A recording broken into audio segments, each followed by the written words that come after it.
Okay, this is a story about, it says, a Wall Street legend and his penthouse sex dungeon. Kind of an Epstein vibe is what I'm getting already. Howard Reuben Rose fell and rose again as a star trader in the 1980s. He's now landed in charges that he trafficked and abused women. I don't care if she screams, is what he said. Wow, look at that. Okay, let's take a look. The penthouse atop the Metropolitan Tower on the West 57th Street offers proximity to Central Park and has 2 bedrooms. Wow, soundproof bedroom, okay. Painted red, sex toys, whips, ropes. So a red room, kind of like from that movie. And ankle and handcuffs. Are you guys hearing this right now? He had a red room, just like that guy from 50 Shades of Grey. Sex dungeon? That's insane. Okay, let's keep going. So, a Wall Street legend who has a big appetite not for food but for sex. For years, he lured women into what he called his sex dungeon, where he abused them, tortured them in the Manhattan skyline. Looks like he texted one of his friends, "I want to hurt her. I don't care if she screams." Laughing emoji.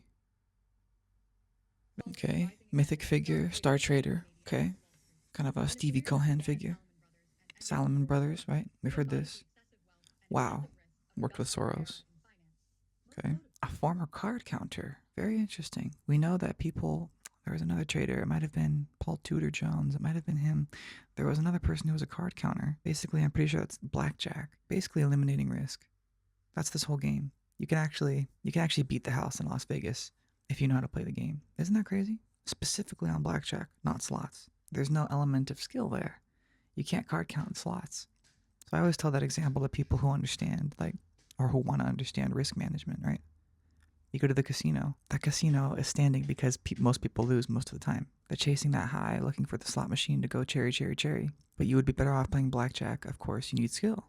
And you need to be able to count cards. And basically, if they show you an ace of spades, okay, in your mind, you say, okay, I know that that card's gone. Any of the cards that haven't been pulled now go up in chance because the ones that have been pulled, it's new information. So you can now say that, okay, let's eliminate that from my system. That's what card counting is. What does the dealer show, right? Flips over the card. Okay, that one's done for. That means, because remember, there's only so many cards in a deck. The dealer just gave me this, so that means there's more of a chance of what he hasn't given me yet, right? All the cards that haven't been given yet go up in value because they go up in chance. You basically can bet on those cards knowing that you're more likely to win, okay? Oh my God. He was arrested for sex trafficking in September of 2025, I'm assuming. 70-year-old lives in the Brooklyn jail cell, pleaded not guilty, of course, because if you have great attorneys, you should never be pleading guilty. You want to fight the good fight. Okay, so their argument, the lawyer's argument, is the women were aware, right? How can you be sexually trafficked if you're willingly going? Private activity between adults, right? So they're trying to paint this picture of like, hey, this was not sexual deviance. This was, yeah, he was a freak, but so were the girls he was hanging out with. They wanted to do this. They wanted to enjoy this. Wow. Okay, so I was correct. This is an Epstein figure. It's 2 parts. Okay, the sexual part is the last part. The first part is finding them, recruiting them, right? Finding people that you want to. Oh my God. Okay, let's just pause right there. First of all, whenever someone makes you sign an NDA, that's a great sign of coercion, right? It says that he would give them advice on treating the bruises that he gave them. It says that he worked with a former romantic partner to recruit Playboy bunnies or playmates, and they thought they were agreeing to sex for hire and maybe some light fetish play. All right, let's go over that. He's gonna meet his wife and kids for dinner, but right before that, he's gonna beat her, and then he's gonna offer her a drink and a rejuvenating experience after he had his pleasurable experience. Incredible. Gives her a nice drink after and thanks her. And he's looking at life in jail, okay? So it looks like he just enjoyed kind of like beating women, which I can kind of understand in some twisted way. Like you enjoy like the power, right? That's really what this is about. He doesn't enjoy beating women. He enjoys power. He enjoys the feeling of dominance, looking down on you. You are dirt. I'm walking all over you. You know what I mean? And then afterwards, it's like okay, thank you for that experience. Have a seat. Here's a drink. Thank you so much, and here's your money. By the way, here's a non-disclosure agreement that I would like you to sign. Some of the girls claim to be inebriated. I'm assuming they mean drunk and probably on some sort of pills when they signed it. And it says right here that he had a safe full of them, just non-disclosure agreements ready to go, probably for whatever girl he was beating and raping that night. Jesus Christ. It says that when you would enter the dungeon, the red room, right? It says BDSM and more. Okay, so that's bondage, discipline, sadism, masochism, which is pain for pleasure, right? Some of the treatment the women received included electric shocks and severe beating. How do you get pleasure from that, dude? You have no empathy. That must be how it is. Because these women are getting beat and shocked. So he enjoys torture. The woman being tortured is about the power feeling that it gives you. I'm assuming that's what it is. So it looks like he gave her a safe word, pineapple. And she screams it, pineapples. And he continues, actually intensifying, okay? So it looks like he was tying her hands to the ceiling through chains that were coming from the ceiling. He grew angrier, punched her, smacked her, and then raped her. So the lawyers are going to try to look at the text messages and then build a case saying, well, she actually knew it was coming. And not only did she know, but she wanted it, okay? That's what they're going to try to paint. And I think it's going to be a hard case to paint because what woman wants to be beat to a pulp and then sign an NDA saying that you can't talk about what just happened tonight, or you're going to have to pay me $500,000. Looks like a group chat. He said, ladies can't wait to meet, greet, and beat you tomorrow. And then one of the women replied, sounds good to me. So, you know, these women are expecting like playful beating. You know what I mean? Like there's a line. There's clearly a line. Like you can't like leave me maimed, maybe thrown around a little bit and like chained up a little bit. Like, but I don't want to be like, I want to be able to walk away. I don't want to go home beaten and bruised. To actually consult someone on how to heal their bruises and how to cover them up with powder and all this and all that. This is like Epstein, but maybe different because a soundproofed room in Manhattan on the whatever 60th floor, soundproofed red room. This is straight out of 50 Shades of Grey. Got it. So it looks like this girl was like the organizer, okay? It looks like powerful men enjoy a girl assistant that just kind of organizes their logistics, their day in and day out needs. Where's the flight going? Who's coming up to my penthouse? Where's my car? You know, all it's like organize my helicopter, you know what I mean? That way the rich man can kind of just kick back and then do what he is best at. And I guess you could have a male assistant, but that's no fun, is it? Looks like he paid for her school, paid off all her debt, paid off her house, basically paid off her life. It's amazing what you can do when you have a lot of money. Now when the money dries up, oof, you're done. Why would you beat her up? How is that enjoyable? I don't know. Maybe, I guess he doesn't really care about the women. That's probably why. The sexual abuser targets women that don't have money. They're poor. They're single moms. They're desperate. And you know what the best time to buy something is when the seller is distressed. That's the moment that you can say, well, I got some money. You need some money, but I want to really do something crazy to you. And for the right price, you can do anything. You can do anything to anybody for the right price. Everyone says, oh, I would never sell out. I would never do that. Maybe you wouldn't, but plenty of people would. And that's all an evil person needs, is many people, even if most wouldn't. But if there's enough that would, that's all he needs. Desperate people, desperate measures. He gives them the money. He rapes them, abuses them, beats them, then makes them sign the NDA. That way you can't go tell anybody about it, or else you're going to have to give all that money back and more. So it looks like he targeted a desperate woman. He literally says, she's so broke that she'll do anything in a text message. She hates it, but she's so desperate, we got to make her cry. Wow. That's crazy. He gets kicked out of the casino, so what does he do? He wears a disguise. It looks like he started his life as a chemical engineer in New Jersey. Gives you an idea of this guy's IQ, right? And then he gets bored, okay? He moves to Las Vegas. He begins card counting. They kick him out, and then he wears a disguise to slip past security. That's funny. This whole game is risk management and knowing when the odds are in your favor. That's what this whole game is. Because remember, it doesn't matter how much you lose. It matters how much you make when you win and how much you lose when you lose. Okay? That's why people with under a 50% success rate can actually be okay in private equity or whatever it is. Because if your winners are 10xers and your losers are 1 or 2xers, you can see how it adds up, right? So it looks like this whole trading game is really just risk management and knowing when the odds are in your favor. Because if you keep doing bets that when the odds are in your favor, you're going to win over the long term, assuming you're correct.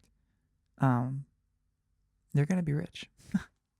So it looks like he took too much risk, and blew up in his face. He lost 250 million. And remember, this is in 1986. So 250 million in 1986, call that $1 billion. That's a lot of money. And he lost it, taking too much risk. That's the seventh deadly sin, greed and lust. You get high off your own supply, and you think that it'll just keep coming. Reasonably so, in a way, because it has. But just because it has doesn't mean it will, right? The past does not represent the future. It helps guide you. But things always change, right? What's that Chinese proverb? You never step into the same river twice, right? It's always moving, changing. You can use the past to guide you, but it is not definitive. Black Monday crash, largest one-day drop in the Dow Jones history, wiping an estimated 1.7 trillion off the global market. In the 80s, by the way. So that's like even more today. Man, I'm going to have to look at Black Monday. This is the same reason they instantiated circuit breakers and protections against this kind of chaos. You know, and the whole reason I'm reading stuff like this and trying to understand the Wall Street Journal and stocks, I want to be the one that walks to the exit before the stampede. You know what I mean? If you could know, because you see things in the numbers and in the situation, and you say, you know what? It's more likely that something bad's going to happen, less likely that something good's going to happen. Time for me to get out. And it's simple. What's the price of the stock? What's the outlook? What's going to happen in the future? What do you perceive to happen in the future? What's happened in the past that makes you believe this will happen in the future? Once you build your what and then your why, you can describe risk. And you can describe, well, I think that this is going to happen or this isn't going to happen. Here's what, here's why, build a thesis, and then ultimately take a position, right? Whether that means buying some stock or selling some stock. And I haven't even touched the commodities or the bonds yet. I'm just really trying to understand the stock market because I think that that's how the wealth is made. Real estate's great too, but I think real estate's past its prime. I think the last time to get on the train was in 2008 versus stocks. No, I mean, this is supposed to be the biggest year of IPOs ever. 2026, we got OpenAI. Wait, what was the other one? SpaceX. What was the other one? Anthropic. Just those three alone. You got to be kidding me. And then, of course, depending on the price and what your outlook is for the future, if there's going to be growth, then you can decide on if you want to buy or not. Wow. Okay. So interest rates went up, destroying his position. And the Merrill Lynch executive overseeing him said he just put them in the drawer. So he swept them under the rug. This is like what FTX guy did. Remember that? Sam Bankman-Fried? He made some losing trades. And instead of cutting his losses, what does he do? He takes customer money and buys shares on the open market to support his position. Or I guess buys coins because he was into crypto. You know, when you start doing it like that, you may have it work for the first year, but eventually it's going to catch up to you and you're going to be in a whole world of hurt. You're better off taking the slap in the face. Why would you buy more, right? They say never add to your losers. Why would you do that? I'll tell you why. It was an emotional decision.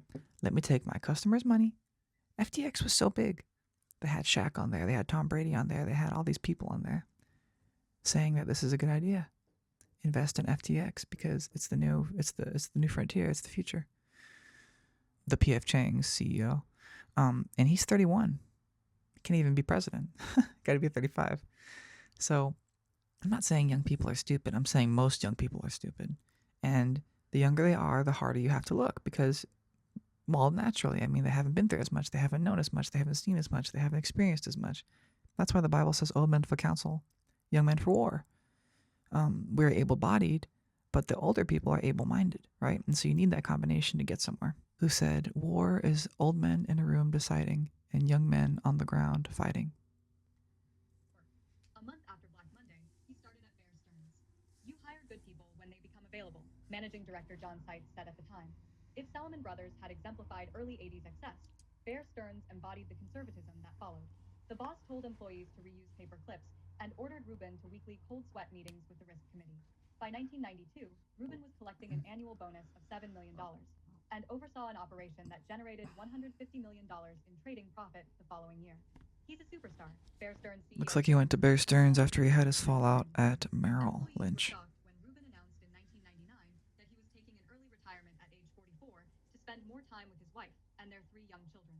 The couple even converted their dining room into a kids' gym outfitted with mats and a mini trampoline. Rubin went back to work in 2008, this time as an investment advisor for billionaire George Soros's Soros Fund Management.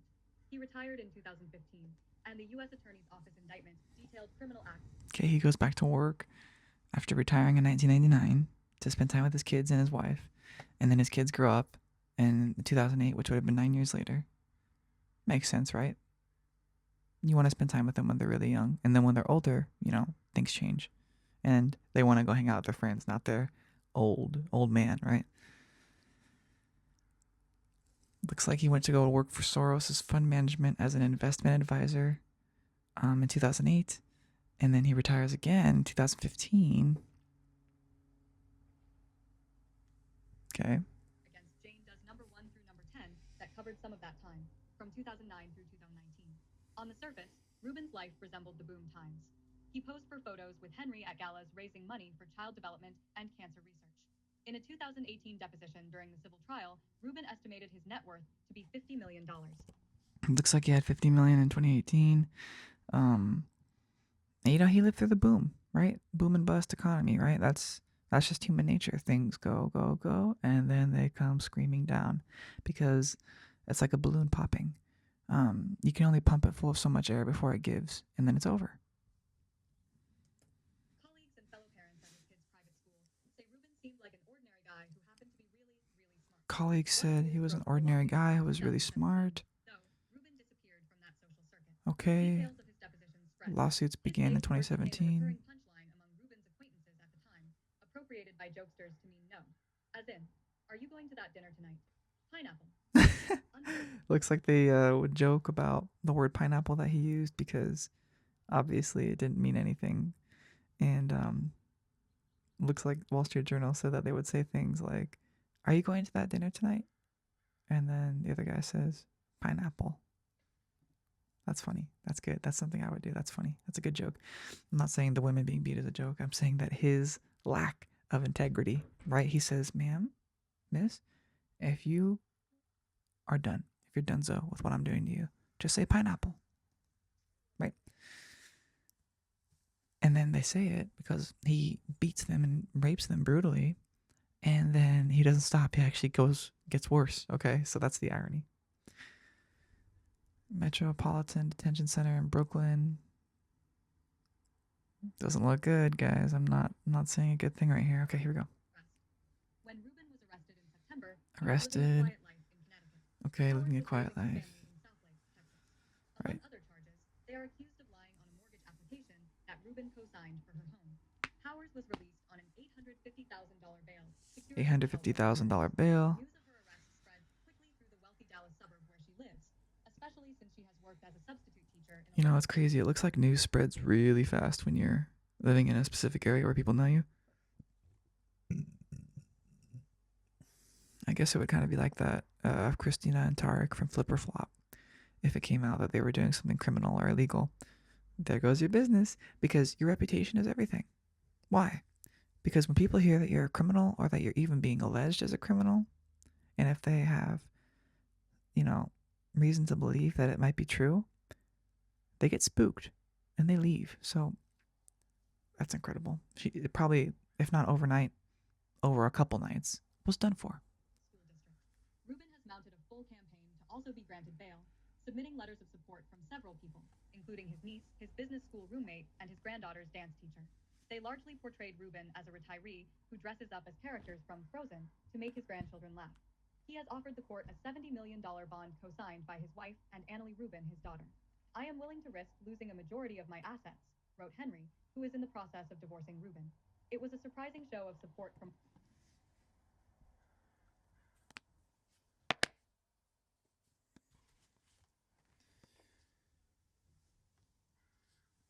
Okay, it says that he offered the court $70 million to get me out of jail. $70 million. Think of all the things the court could do with that. Instead of keeping a man in jail, they could own 70 million. And this guy doesn't seem to be a violent offender, except for, of course, the Red Room. He doesn't seem to be a danger to society. He seems to be a danger to Playboy bunnies. But now that this whole thing is out, I'm assuming that he's not going to be able to hire any more playmates because they all know what's going on. But there's always going to be desperate women in the world, not by their own.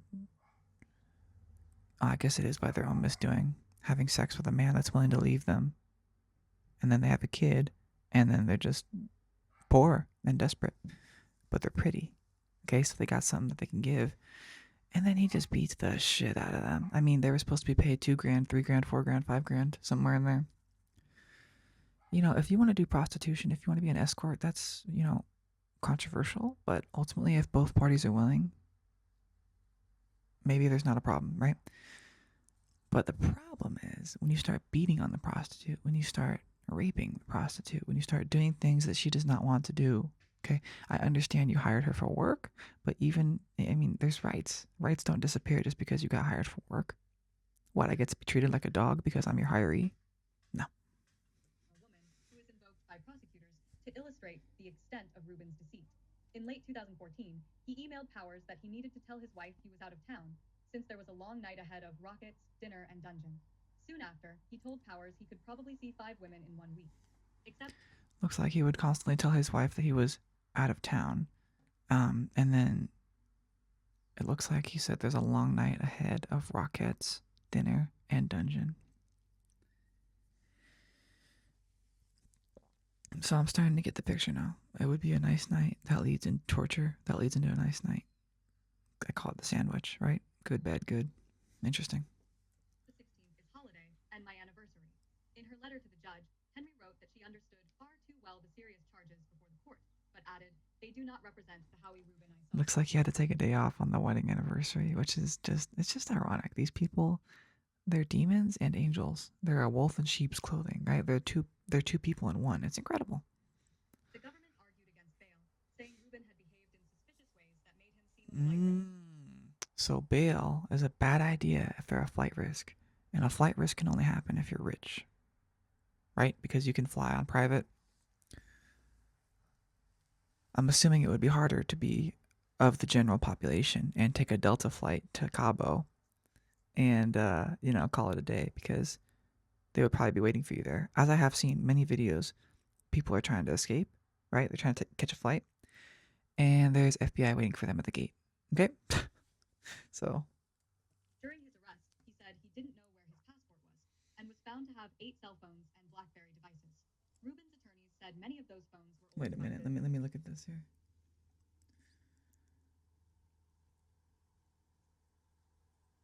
Eight cell phones. So someone who has 8 cell phones has got a lot tied, most likely. And that Rubin had merely forgotten where his passport was. Oh, okay. They're old devices. Okay. In the judge's view, undercut Rubin's promise not to interfere in the criminal trial. In 2019, he had sent a letter to another woman he learned was considering suing him, according to court filings. In that letter, he said he would characterize her as a professional prostitute if she continued the case.